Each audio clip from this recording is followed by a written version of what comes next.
ನಾನೇನು ಹೇಳ್ತೀನಿ, ಏನು ಹೇಳ್ತಿದ್ಯಪ್ಪ, ಹಿಂದೆಂಗಾಗತ್ತೆ, ರೆಕಾರ್ಡ್ ತೋರಿಸು ನಿನ್ನ ಹತ್ರ. ಆಗ ವಕ್ಫ್ ಹೇಳೋದಂತೆ, ನನ್ನ ಹತ್ರ ರೆಕಾರ್ಡೆಲ್ಲ ಇಲ್ಲ, ನೀನು ತೋರಿಸ್ಬೇಕು ರೆಕಾರ್ಡು ಅಂತ. ಅವನೇ ತೋರಿಸ್ಬೇಕು, ಒಳ್ಳೆ ಕಥೆ ಆಯ್ತಲ್ಲ. ಕೇಳಿದ್ದು ನೀನು, ಇದು ನನ್ನ ಜಾಗ ಅಪ್ಪ ಅಂತ ನಾನು ಹೇಳ್ಬೇಕಂದ್ರೆ ನಾನು ಇದು ನನ್ನ ಜಾಗ ಕೊಡ ಅಂತ ನನ್ನ ಹತ್ರ ಕೇಳಬೇಕಲ್ಲ.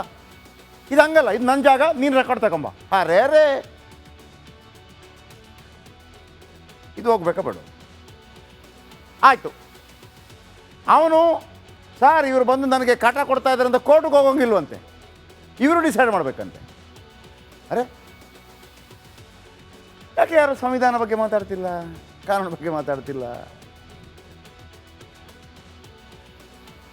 ಬಿ ಜೆ ಪಿ ಆಗಲಿ, ಕಾಂಗ್ರೆಸ್ ಆಗಲಿ, ಜೆ ಡಿ ಎಸ್ ಆಗಲಿ, ಮುಸ್ಲಿಂ ಆಗಲಿ, ಏನೆಲ್ಲ ಬರುತ್ತೋ ಎಲ್ಲರೂ ಕೂಡ ಸಂವಿಧಾನದ ಅಂಡರಲ್ಲಿ ಬರ್ಬೇಕು ತಾನೆ, ಇಲ್ಲೇ ಕಾನೂನು ಮಾನ್ಯ ಮಾಡ್ಬೇಕು ತಾನೆ. ಬೇರೆ ದೇಶದ ಕಾನೂನು ತರಲಿಕ್ಕೆ ಆಗೋದಿಲ್ಲ ತಾನೆ. ಉದಯಗಿರಿಯಲ್ಲಿ ಸೌದಿ ಅರೇಬಿಯಾ ಕಾನೂನು ತರಲಿಕ್ಕೆ ಆಗೋದಿಲ್ಲ ತಾನೆ. ಇದು ಭಾರತ ತಾನೆ. ಭಾರತದವರು ಸೌದಿ ಅರೇಬಿಯಾಕ್ಕೆ ಹೋದರೆ ಅಲ್ಲೇ ಕಾನೂನನ್ನು ಪಾಲಿಸ್ಬೇಕು ತಾನೆ. ಪಾಲಿಸ್ಬೇಕಾ ಬೇಡವ? ಸೊ ಇಲ್ಲಿದ್ದವರು ಈ ದೇಶದ ಕಾನೂನನ್ನು ಪಾಲಿಸ್ಬೇಕಾ ಬೇಡವ? ಅದು ಲಕ್ಷ್ಮಣಗೆ ಅರ್ಥ ಆಗೋಬೇಕು ಬೇಡವ? ರಾಜಣ್ಣಗೆ ಅರ್ಥ ಆಗೋಬೇಕೋ ಬೇಡವ? ಅರ್ಥ ಆಗಿಲ್ಲ ಅಂದರೆ ಅರ್ಥ ಮಾಡಿಸ್ತೀವಿ. ಈಗ ಬಂದೆ ವಕ್ಫ್ ವಿಚಾರ. ಮತ್ತೊಮ್ಮೆ ಹೇಳ್ತಾ ಇದ್ದೀನಿ, ವಕ್ಫ್ಗೆ ಸೇರಿದ ಜಾಗ ದಾಖಲೆ ಪ್ರಕಾರವಾಗಿ ವಕ್ಫದಾಗಿದ್ದರೆ ಒಂದೇ ಒಂದು ಇಂಚನ್ನು ಕೂಡ ವಕ್ಫ್ನಿಂದ ಪಡೆಯಬಾರ್ದು, ನಮ್ಮ ಸ್ಟ್ಯಾಂಡಿಂಗ್. ಆದರೆ ಉತ್ತರ ಪ್ರದೇಶದಲ್ಲಿ 1,21,000 ವಕ್ಫ್ ಆಸ್ತಿ ಇದೆಯಂತೆ. ಅದಕ್ಕೆ 1,11,000 ಆಸ್ತಿಗೆ ದಾಖಲೆ ಇಲ್ಲಂತೆ. ಅದು ಎಲ್ಲಿಂದ ಬಂತು ರಾಜ? ಅದು ಎಲ್ಲಿಂದ ಬಂತು ರಾಜ? ಅದು ಪ್ರಶ್ನೆ. ಈಗ ನೋಡಿ ಏನು ಬದಲಾವಣೆ ಆಗುತ್ತೆ. ಮುಸ್ಲಿಂ ವ್ಯಕ್ತಿ ಮಾತ್ರವೇ ವಕ್ಫ್ಗೆ ಭೂಮಿ ನೀಡಬೇಕು, ಇಲ್ಲವೇ 5 ವರ್ಷದಿಂದ ಇಸ್ಲಾಮನ್ನು ಪಾಲಿಸ್ತಾ ಇರಬೇಕು. ಕನ್ವರ್ಟ್ ಆಗಿದ್ದವರು ಕೂಡ ಸರ್ವೆ ಮಾಡುವ ಅಧಿಕಾರ ಜಿಲ್ಲಾಧಿಕಾರಿಗೆ ಸಿಗತ್ತೆ. ತಪ್ಪೇನಿದರಲ್ಲಿ? ವಕ್ಫ್ ಮಂಡಳಿಗೆ ಇನ್ನು ಮುಂದೆ ಮಹಿಳಾ ಸದಸ್ಯರಿರ್ತಾರೆ. ತಪ್ಪೇನಿದರಲ್ಲಿ? ಇದು ಇಶ್ಯೂ ಇದೆ, ಗೊತ್ತಿಲ್ಲ ಅದೇನಾಗುತ್ತೆ. ಮುಸ್ಲಿಮೇತರನ್ನು ಕೂಡ ವಕ್ಫ್ ಮಂಡಳಿಗೆ ಸೇರಿಸಲಾಗತ್ತೆ. ಟಿ ಟಿ ಡಿಯಲ್ಲಿ ಇಲ್ಲಿ ತನಕ ಹಿಂದೂಯೇತರರಿದ್ದರು, ಯಾರು ಮಾತಾಡ್ತಾ ಇರಲಿಲ್ಲ. ಮೊನ್ನೆ ಅವರನ್ನು ತೆಗೆದು ಬಿಸಾಕಿದಾಗ ಶುರುವಾಯಿತು. ಹಾಗಿದ್ರೆ ಹಿಂದೂ ದೇವಾಲಯಗಳಿಗೆ ಅನ್ಯಮತೀಯರು ಓಕೆನಾ? ಅದು ಹೆಂಗಾಗುತ್ತೆ ಮತ್ತೆ ಜಾತ್ಯತೀತ ರಾಷ್ಟ್ರ? ಅಲ್ಲಿ ಓಕೆ ಆದರೆ ಇಲ್ಲೂ ಓಕೆ. ಬೊಹರಾ ಮತ್ತು ಆಗಾ ಖಾನಿಗಳಿಗೂ ಪ್ರತ್ಯೇಕ ವಕ್ಫ್ ಮಂಡಳಿ ಆಗುತ್ತೆ. ಶಿಯಾ ಸುನ್ನಿ ಬೊಹರಾ ಆಗಾ ಖಾನಿಗಳಿಗೂ ಆದ್ಯತೆ. ಇವ್ರದ್ದು ಬೇರೆ ಬೇರೆ ಪಂಗಡ ಇದೆ. ವಕ್ಫ್ ಆಸ್ತಿ ಘೋಷಿಸುವವನ್ನು ನೋಟಿಸ್ ಕೊಡಬೇಕು. ಬಂದ್ಬಿಟ್ರೆ ಹಣ ಎದೇಳು ಅಂತ ಹೇಳಂಗೆ ಆಗಿಲ್ಲ. ಪೋರ್ಟಲ್ನಲ್ಲಿ ವಕ್ಫ್ ಆಸ್ತಿ ನೋಂದಣಿ ಮಾಡಬೇಕು. ದಾಖಲೆ ಇಲ್ಲದ ವಕ್ಫ್ ಆಸ್ತಿಗಳು ಸರ್ಕಾರದ ಪಾಲಾಗ್ತದೆ. ಆ ದಾಖಲೆಗಳನ್ನು ನೀವು ಕೊಡಬೇಕು. ಅದಕ್ಕಾಗಿ ರಾತ್ರೋರಾತ್ರಿ ಬಂದು ಒಕ್ಕಲೆಬ್ಬಿಸಿ ಹಾಕಿಸೋದಲ್ಲ. ಕಾಂಗ್ರೆಸ್ಸು ಮಾಡಿದೆ, ಬಿ ಜೆ ಪಿನೂ ಮಾಡಿದೆ. ಮಾಡೋದಕ್ಕೆ ಕಾರಣ ಏನು? 2013ರಲ್ಲಿ ನೀವು ಚೇಂಜ್ ಮಾಡಿದ್ರಿ ಕಾನೂನನ್ನು. ಜನಗಳಿಗೆ ಅರ್ಥ ಆಗ್ತಾ ಇದೆ. ನೋಡೋಣ ಏನಾಗುತ್ತೆ ಅಂತೇಳಿ. ನೋಡಿ ಈಗ ಮೆಟ್ರೋ, ನಾನೇನು ಹೇಳ್ತೀನಿ, ಏನು ಹೇಳ್ತಿದ್ಯಪ್ಪ, ಹಿಂದೆಂಗಾಗತ್ತೆ, ರೆಕಾರ್ಡ್ ತೋರಿಸು ನಿನ್ನ ಹತ್ರ. ಆಗ ವಕ್ಫ್ ಹೇಳೋದಂತೆ, ನನ್ನ ಹತ್ರ ರೆಕಾರ್ಡೆಲ್ಲ ಇಲ್ಲ, ನೀನು ತೋರಿಸ್ಬೇಕು ರೆಕಾರ್ಡು ಅಂತ. ಅವನೇ ತೋರಿಸ್ಬೇಕು, ಒಳ್ಳೆ ಕಥೆ ಆಯ್ತಲ್ಲ. ಕೇಳಿದ್ದು ನೀನು, ಇದು ನನ್ನ ಜಾಗ ಅಪ್ಪ ಅಂತ ನಾನು ಹೇಳ್ಬೇಕಂದ್ರೆ ನಾನು ಇದು ನನ್ನ ಜಾಗ ಕೊಡ ಅಂತ ನನ್ನ ಹತ್ರ ಕೇಳಬೇಕಲ್ಲ. ಇದು ಹಂಗಲ್ಲ, ಇದು ನನ್ನ ಜಾಗ, ನೀನು ರೆಕಾರ್ಡ್ ತಗೊಂಬ. ರೇ ಇದು ಹೋಗ್ಬೇಕಾ ಬೇಡ? ಆಯಿತು. ಅವನು ಸರ್ ಇವರು ಬಂದು ನನಗೆ ಕಾಟ ಕೊಡ್ತಾ ಇದ್ದಾರೆ ಅಂತ ಕೋರ್ಟ್ಗೆ ಹೋಗೋಂಗಿಲ್ವಂತೆ, ಇವರು ಡಿಸೈಡ್ ಮಾಡಬೇಕಂತೆ. ಅರೆ ಯಾಕೆ ಯಾರು ಸಂವಿಧಾನ ಬಗ್ಗೆ ಮಾತಾಡ್ತಿಲ್ಲ, ಕಾನೂನು ಬಗ್ಗೆ ಮಾತಾಡ್ತಿಲ್ಲ?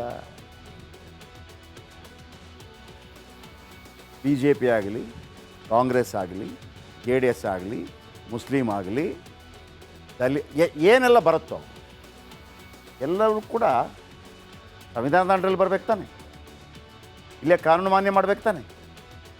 ಬೇರೆ ದೇಶದ ಕಾನೂನು ತರಲಿಕ್ಕೆ ಆಗೋದಿಲ್ಲ ತಾನೆ. ಉದಯಗಿರಿಯಲ್ಲಿ ಸೌದಿ ಅರೇಬಿಯಾ ಕಾನೂನು ತರಲಿಕ್ಕೆ ಆಗೋದಿಲ್ಲ ತಾನೆ. ಇದು ಭಾರತ ತಾನೆ. ಭಾರತದವರು ಸೌದಿ ಅರೇಬಿಯಾಕ್ಕೆ ಹೋದರೆ ಅಲ್ಲೇ ಕಾನೂನನ್ನು ಪಾಲಿಸ್ಬೇಕು ತಾನೆ. ಪಾಲಿಸ್ಬೇಕಾ ಬೇಡ? ಸೊ ಇಲ್ಲಿದ್ದವರು ಈ ದೇಶದ ಕಾನೂನನ್ನು ಪಾಲಿಸ್ಬೇಕಾ ಬೇಡ? ಅದು ಲಕ್ಷ್ಮಣಗೆ ಅರ್ಥ ಆಗೋಬೇಕು ಬೇಡವ? ರಾಜಣ್ಣಗೆ ಅರ್ಥ ಆಗೋಬೇಕೋ ಬೇಡವ? ಅರ್ಥ ಆಗಿಲ್ಲ ಅಂದರೆ ಅರ್ಥ ಮಾಡಿಸ್ತೀವಿ. ಈಗ ಬಂದೆ ವಕ್ಫ್ ವಿಚಾರ. ಮತ್ತೊಮ್ಮೆ ಹೇಳ್ತಾ ಇದ್ದೀನಿ, ವಕ್ಫ್ಗೆ ಸೇರಿದ ಜಾಗ ದಾಖಲೆ ಪ್ರಕಾರವಾಗಿ ವಕ್ಫದಾಗಿದ್ದರೆ ಒಂದೇ ಒಂದು ಇಂಚನ್ನು ಕೂಡ ವಕ್ಫ್ನಿಂದ ಪಡೆಯಬಾರ್ದು, ನಮ್ಮ ಸ್ಟ್ಯಾಂಡಿಂಗ್. ಆದರೆ ಉತ್ತರ ಪ್ರದೇಶದಲ್ಲಿ 1,21,000 ವಕ್ಫ್ ಆಸ್ತಿ ಇದೆಯಂತೆ, ಅದಕ್ಕೆ 1,11,000 ಆಸ್ತಿಗೆ ದಾಖಲೆ ಇಲ್ಲಂತೆ. ಅದು ಎಲ್ಲಿಂದ ಬಂತು ರಾಜ?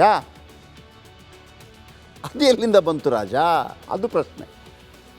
ಈಗ ನೋಡಿ ಏನು ಬದಲಾವಣೆ ಆಗುತ್ತೆ. ಮುಸ್ಲಿಂ ವ್ಯಕ್ತಿ ಮಾತ್ರವೇ ವಕ್ಫ್ಗೆ ಭೂಮಿ ನೀಡಬೇಕು, ಇಲ್ಲವೇ 5 ವರ್ಷದಿಂದ ಇಸ್ಲಾಮನ್ನು ಪಾಲಿಸ್ತಾ ಇರಬೇಕು. ಕನ್ವರ್ಟ್ ಆಗಿದ್ದವರು ಕೂಡ ಸರ್ವೆ ಮಾಡುವ ಅಧಿಕಾರ ಜಿಲ್ಲಾಧಿಕಾರಿಗೆ ಸಿಗುತ್ತೆ. ತಪ್ಪೇನಿದರಲ್ಲಿ? ವಕ್ಫ್ ಮಂಡಳಿಗೆ ಇನ್ನು ಮುಂದೆ ಮಹಿಳಾ ಸದಸ್ಯರಿರ್ತಾರೆ. ತಪ್ಪೇನಿದರಲ್ಲಿ? ಇದು ಇಶ್ಯೂ ಇದೆ, ಗೊತ್ತಿಲ್ಲ ಅದು ಏನಾಗುತ್ತೆ. ಮುಸ್ಲಿಮೇತರನ್ನು ಕೂಡ ವಕ್ಫ್ ಮಂಡಳಿಗೆ ಸೇರಿಸಲಾಗತ್ತೆ. TTDಯಲ್ಲಿ ಇಲ್ಲಿ ತನಕ ಹಿಂದೂಯೇತರರಿದ್ದರು, ಯಾರು ಮಾತಾಡ್ತಾ ಇರಲಿಲ್ಲ. ಮೊನ್ನೆ ಅವರನ್ನು ತೆಗೆದು ಬಿಸಾಕಿದಾಗ ಶುರುವಾಯಿತು. ಹಾಗಿದ್ರೆ ಹಿಂದೂ ದೇವಾಲಯಗಳಿಗೆ ಅನ್ಯಮತೀಯರು ಓಕೆನಾ? ಅದು ಹೆಂಗಾಗುತ್ತೆ ಮತ್ತೆ ಜಾತ್ಯತೀತ ರಾಷ್ಟ್ರ? ಅಲ್ಲಿ ಓಕೆ ಆದರೆ ಇಲ್ಲೂ ಓಕೆ. ಬೊಹರಾ ಮತ್ತು ಆಗಾ ಖಾನಿಗಳಿಗೂ ಪ್ರತ್ಯೇಕ ವಕ್ಫ್ ಮಂಡಳಿ ಆಗುತ್ತೆ. ಶಿಯಾ ಸುನ್ನಿ ಬೊಹರಾ ಆಗಾ ಖಾನಿಗಳಿಗೂ ಆದ್ಯತೆ. ಇವ್ರದ್ದು ಬೇರೆ ಬೇರೆ ಪಂಗಡ ಇದೆ. ವಕ್ಫ್ ಆಸ್ತಿ ಘೋಷಿಸುವವನ್ನ ನೋಟಿಸ್ ಕೊಡಬೇಕು. ಬಂದ್ಬಿಟ್ರೆ ಹಣ ಎದೇಳು ಅಂತ ಹೇಳೋಂಗೆ ಆಗಿಲ್ಲ. ಪೋರ್ಟಲ್ನಲ್ಲಿ ವಕ್ಫ್ ಆಸ್ತಿ ನೋಂದಣಿ ಮಾಡಬೇಕು. ದಾಖಲೆ ಇಲ್ಲದ ವಕ್ಫ್ ಆಸ್ತಿಗಳು ಸರ್ಕಾರದ ಪಾಲಾಗ್ತದೆ. ಆ ದಾಖಲೆಗಳನ್ನು ನೀವು ಕೊಡಬೇಕು. ಅದಕ್ಕಾಗಿ ರಾತ್ರೋರಾತ್ರಿ ಬಂದು ಒಕ್ಕಲೆಬ್ಬಿಸಿ ಹಾಕಿಸೋದಲ್ಲ. ಕಾಂಗ್ರೆಸ್ಸು ಮಾಡಿದೆ, BJPನೂ ಮಾಡಿದೆ. ಮಾಡೋದಕ್ಕೆ ಕಾರಣ ಏನು? 2013ರಲ್ಲಿ ನೀವು ಚೇಂಜ್ ಮಾಡಿದ್ರಿ ಕಾನೂನನ್ನು. ಜನಗಳಿಗೆ ಅರ್ಥ ಆಗ್ತಾ ಇದೆ. ನೋಡೋಣ ಏನಾಗುತ್ತೆ ಅಂತೇಳಿ. ನೋಡಿ ಈಗ ಮೆಟ್ರೋ, ನಾನೇನು ಹೇಳ್ತೀನಿ, ಏನು ಹೇಳ್ತಿದ್ಯಪ್ಪ ನಿಂದು ಹೆಂಗಾಗತ್ತೆ? ರೆಕಾರ್ಡ್ ತೋರಿಸು ನಿನ್ನ ಹತ್ರ. ಆಗ ವಕ್ಫ್ ಹೇಳೋದಂತೆ, ನನ್ನ ಹತ್ರ ರೆಕಾರ್ಡೆಲ್ಲ ಇಲ್ಲ, ನೀನು ತೋರಿಸ್ಬೇಕು ರೆಕಾರ್ಡು ಅಂತ. ಅವನೇ ತೋರಿಸ್ಬೇಕು? ಒಳ್ಳೆ ಕಥೆ ಆಯ್ತಲ್ಲ. ಕೇಳಿದ್ದು ನೀನು, ಇದು ನನ್ನ ಜಾಗ ಅಪ್ಪ ಅಂತ ನಾನು ಹೇಳ್ಬೇಕಂದ್ರೆ ನಾನು ಇದು ನನ್ನ ಜಾಗ ಕೊಡ ಅಂತ ನನ್ನ ಹತ್ರ ಕೇಳಬೇಕಲ್ಲ. ಇದು ಹಂಗಲ್ಲ, ಇದು ನನ್ನ ಜಾಗ, ನೀನು ರೆಕಾರ್ಡ್ ತಗೊಂಬ. ರೇ ಇದು ಹೋಗ್ಬೇಕಾ ಬೇಡ? ಆಯಿತು. ಅವನು ಸರ್ ಇವರು ಬಂದು ನನಗೆ ಕಾಟ ಕೊಡ್ತಾ ಇದ್ದಾರೆ ಅಂತ ಕೋರ್ಟ್ಗೆ ಹೋಗೋಂಗಿಲ್ವಂತೆ, ಇವರು ಡಿಸೈಡ್ ಮಾಡಬೇಕಂತೆ. ಅರೆ ಯಾಕೆ ಯಾರು ಸಂವಿಧಾನ ಬಗ್ಗೆ ಮಾತಾಡ್ತಿಲ್ಲ, ಕಾನೂನು ಬಗ್ಗೆ ಮಾತಾಡ್ತಿಲ್ಲ? BJP ಆಗಲಿ, ಕಾಂಗ್ರೆಸ್ ಆಗಲಿ, JDS ಆಗಲಿ, ಮುಸ್ಲಿಂ ಆಗಲಿ, ಏನೆಲ್ಲ ಬರುತ್ತೋ ಎಲ್ಲರೂ ಕೂಡ ಸಂವಿಧಾನದ ಅಂಡರಲ್ಲಿ ಬರ್ಬೇಕು ತಾನೆ. ಇಲ್ಲೇ ಕಾನೂನು ಮಾನ್ಯ ಮಾಡ್ಬೇಕು ತಾನೆ. ಬೇರೆ ದೇಶದ ಕಾನೂನು ತರಲಿಕ್ಕೆ ಆಗೋದಿಲ್ಲ ತಾನೆ. ಉದಯಗಿರಿಯಲ್ಲಿ ಸೌದಿ ಅರೇಬಿಯಾ ಕಾನೂನು ತರಲಿಕ್ಕೆ ಆಗೋದಿಲ್ಲ ತಾನೆ. ಇದು ಭಾರತ ತಾನೆ. ಭಾರತದವರು ಸೌದಿ ಅರೇಬಿಯಾಕ್ಕೆ ಹೋದರೆ ಅಲ್ಲೇ ಕಾನೂನನ್ನು ಪಾಲಿಸ್ಬೇಕು ತಾನೆ. ಪಾಲಿಸ್ಬೇಕಾ ಬೇಡವ? ಸೊ ಇಲ್ಲಿದ್ದವರು ಈ ದೇಶದ ಕಾನೂನನ್ನು ಪಾಲಿಸ್ಬೇಕಾ ಬೇಡವ? ಅದು ಲಕ್ಷ್ಮಣಗೆ ಅರ್ಥ ಆಗೋಬೇಕು ಬೇಡವ? ರಾಜಣ್ಣಗೆ ಅರ್ಥ ಆಗೋಬೇಕೋ ಬೇಡವ? ಅರ್ಥ ಆಗಿಲ್ಲ ಅಂದರೆ ಅರ್ಥ ಮಾಡಿಸ್ತೀವಿ. ಈಗ ಬಂದೆ ವಕ್ಫ್ ವಿಚಾರ. ಮತ್ತೊಮ್ಮೆ ಹೇಳ್ತಾ ಇದ್ದೀನಿ, ವಕ್ಫ್ಗೆ ಸೇರಿದ ಜಾಗ ದಾಖಲೆ ಪ್ರಕಾರವಾಗಿ ವಕ್ಫದಾಗಿದ್ದರೆ ಒಂದೇ ಒಂದು ಇಂಚನ್ನು ಕೂಡ ವಕ್ಫ್ನಿಂದ ಪಡೆಯಬಾರ್ದು, ನಮ್ಮ ಸ್ಟ್ಯಾಂಡಿಂಗ್. ಆದರೆ ಉತ್ತರ ಪ್ರದೇಶದಲ್ಲಿ 1,21,000 ವಕ್ಫ್ ಆಸ್ತಿ ಇದೆಯಂತೆ, ಅದಕ್ಕೆ 1,11,000 ಆಸ್ತಿಗೆ ದಾಖಲೆ ಇಲ್ಲಂತೆ. ಅದು ಎಲ್ಲಿಂದ ಬಂತು ರಾಜ? ಅದು ಪ್ರಶ್ನೆ. ಈಗ ನೋಡಿ ಏನು ಬದಲಾವಣೆ ಆಗುತ್ತೆ. ಮುಸ್ಲಿಂ ವ್ಯಕ್ತಿ ಮಾತ್ರವೇ ವಕ್ಫ್ಗೆ ಭೂಮಿ ನೀಡಬೇಕು, ಇಲ್ಲವೇ 5 ವರ್ಷದಿಂದ ಇಸ್ಲಾಮನ್ನು ಪಾಲಿಸ್ತಾ ಇರಬೇಕು. ಕನ್ವರ್ಟ್ ಆಗಿದ್ದವರು ಕೂಡ ಸರ್ವೆ ಮಾಡುವ ಅಧಿಕಾರ ಜಿಲ್ಲಾಧಿಕಾರಿಗೆ ಸಿಗುತ್ತೆ. ತಪ್ಪೇನಿದರಲ್ಲಿ? ವಕ್ಫ್ ಮಂಡಳಿಗೆ ಇನ್ನು ಮುಂದೆ ಮಹಿಳಾ ಸದಸ್ಯರಿರ್ತಾರೆ. ತಪ್ಪೇನಿದರಲ್ಲಿ? ಇದು ಇಶ್ಯೂ ಇದೆ, ಗೊತ್ತಿಲ್ಲ ಅದು ಏನಾಗುತ್ತೆ. ಮುಸ್ಲಿಮೇತರನ್ನು ಕೂಡ ವಕ್ಫ್ ಮಂಡಳಿಗೆ ಸೇರಿಸಲಾಗತ್ತೆ. TTDಯಲ್ಲಿ ಇಲ್ಲಿ ತನಕ ಹಿಂದೂಯೇತರರಿದ್ದರು, ಯಾರು ಮಾತಾಡ್ತಾ ಇರಲಿಲ್ಲ. ಮೊನ್ನೆ ಅವರನ್ನು ತೆಗೆದು ಬಿಸಾಕಿದಾಗ ಶುರುವಾಯಿತು. ಹಾಗಿದ್ರೆ ಹಿಂದೂ ದೇವಾಲಯಗಳಿಗೆ ಅನ್ಯಮತೀಯರು ಓಕೆನಾ? ಅದು ಹೆಂಗಾಗುತ್ತೆ ಮತ್ತೆ ಜಾತ್ಯತೀತ ರಾಷ್ಟ್ರ?